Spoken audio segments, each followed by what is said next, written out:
गाय गंगा गांव और गायत्री से भारत बनता है। इंडिया शहरों में बसता है और भारत गांव में बसता है। भारत के प्रधानमंत्री स्वर्गीय चौधरी चरण सिंह ने कहा था कि भारत की प्रगति का रास्ता गांव और खेतों से होकर गुजरता है। भारत कृषि प्रधान देश है। यहाँ 70% व्यक्ति खेती पर निर्भर है। वैदिक काल से ही भारत में खेती गोवंश से होती रही है। बिना गोवंश के खेती की कल्पना करना संभव नहीं है। खेत और गोवंश किसान की आत्मा है। आज गोवंश लंपी बीमारी के कारण संकट में है। राजस्थान सहित 10 राज्यों में गोवंश पर लंपी ने भारी कहर बरसाया है। राजस्थान में लंपी बीमारी से 43,000 गोवंश समाप्त हो गया है। अकेले नागौर की बात करिए तो नागौर में 1 लाख गोमाता संक्रमित है।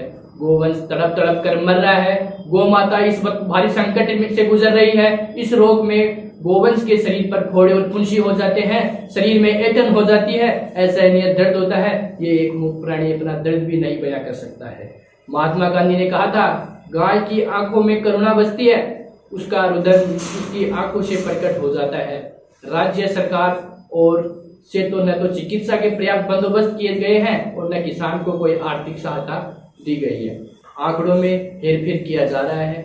राज्य सरकार केंद्र सरकार पर ठीकरा फोड़ रही है और राज्य सरकार का कहना है कि जब तक केंद्र लंपी को महामारी घोषित नहीं करेगी तब तक किसानों को आर्थिक मदद नहीं की जा सकती। जिन किसानों की 5 से 8 गोवंश था, कालकलित होने के बाद आज उनके बच्चों के लिए दूध भी नहीं बचा। आर्थिक मार तो पड़ी है, साथ ही उनकी संवेदनाओं पर भी कुठाराघात हुआ है। उनकी रोजी रोटी छीन गई, वे मजदूरी करने लगे। जिन किसानों के पास गोमाता बची है उनसे ग्राहक लंपी के भय से दूध नहीं ले रहे हैं। जो दूध 30-35 रुपए किलो था आज वो 50-60 रुपए किलो हो गया है। उत्पादन आधा हो गया है। किसान और गोपालक पलायन करने लग गए हैं। सरकार निष्क्रिय है और किसान लाचार है। जब कभी मैं इन बेमुख गोपालों के दर्शन करता हूँ मेरा स्वयं सर झुक जाता है। महाराजाओं के अन्नदाता और खेती के हाली और बैलों के हमजोली आज बहुत दुखी है। आज उनके दुखों से सहभागी बनने की आवश्यकता है। गाय के नाम पर राजनीति करने वालों को चाहिए कि इस मूक प्राणी बचाने का भरसक प्रयास करें। सरकारें पर्याप्त चिकित्सा व्यवस्था करवाए। सरकार स्वयं सेवी संस्थानों पर ही निर्भर न रहे। जिन विभागों में अधिक काम नहीं है उनको गौ सेवा में लगा देना चाहिए।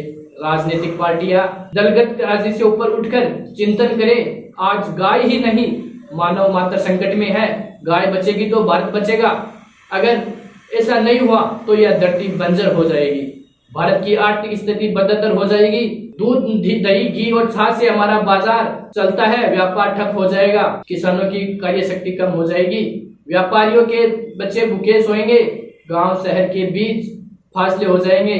किसान की कमर टूट जाएगी। ऐसा हुआ तो भारत की स्थिति दयनीय हो जाएगी। अराजकता और लूटपाट बढ़ जाएगी।